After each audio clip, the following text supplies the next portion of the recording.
The original concept was that I wanted to have a band that was based around the drum riffs and the drum patterns that I'd been studying and creating. I'd spent a lot of time studying and trying to stretch myself musically and to come up with different original style patterns, but still keeping very groove-oriented and very song-oriented type patterns. It wasn't to be a jam band. It wasn't to be, show up every riff that I could play. I was more concerned about the songs, but at the same time I wanted to make it very rhythmic and be able to use a lot of the ideas that I was able to come up with while practicing and just studying on my own.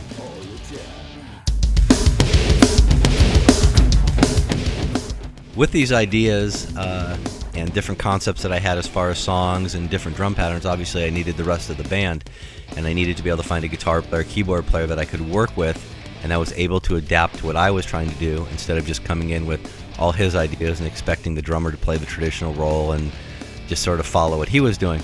A good friend of mine gave me a bunch of numbers, and Wayne Finley was one of them. My name's Wayne Finley. I'm with the band Slavior. And one of the most appealing aspects of Wayne right from the beginning was the fact that he lived in San Diego where I lived, so that made it very convenient. It was very important to me to be able to play with someone instead of just sending things through the mail or via internet or that kind of stuff. I've done a lot of records that way, done a lot of recordings, and just at times it seems to be really missing the human element of getting together and bouncing ideas and changing things on the spot and just being able to throw the ideas back and forth.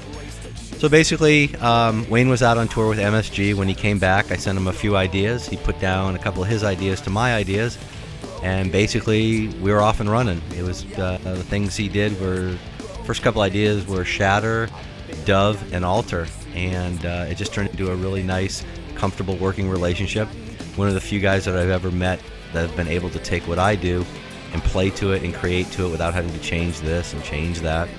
It continues today. We're halfway through the second record and everything's going great. We have a great relationship in the studio and how to work together and the different ideas back and forth, and I'm very satisfied with it. I'd asked the same friend of mine as far as vocalist who he could recommend for the band, and he gave me a few names, and I did contact Greg Anaya. I'd known Greg from Tribe of Gypsies, and got into contact with him and found out that he had taken the last year off of music, sort of been dissatisfied with what was going on in the industry and his bands and so on and so forth, and basically spent a year studying the various new styles that were out there, what guys were doing today, a very modern approach to everything. Sent us back a couple songs and completely blew us away. He had put a real spin on what we were doing and really formulated what the band, basically the direction that we could go in.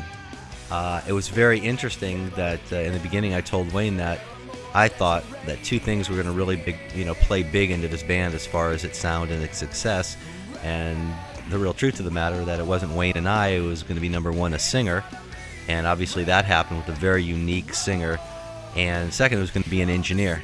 We were very concerned with the production of the album. We were very concerned with being competitive with what was out there today and not having a traditional 80s sound that we were all basically used to and where we all came from.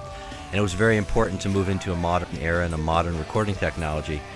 So I'd contacted John Baxter, who manages Rob Halford, who I know through my studio in Los Angeles, and he suggested I call Signature Sound and speak to the manager, Luis, down here in San Diego. And Luis turned me on to Joe Marlette, and he said he'd be the perfect guy for us, and he actually did turn out to be the perfect guy. Very modern, very hip, very cool guy, knows what he's doing, brought our sound out, and actually was involved in a lot of the production of what we did. We originally went into it not looking for a guy to help produce the record, but as it turns out, Joe was a main force in the production of the album. It was very important from the very beginning to make sure that this band was a live band, that it was an actual band and not just a project, as obviously in today's music scene you see a lot of those kind of things.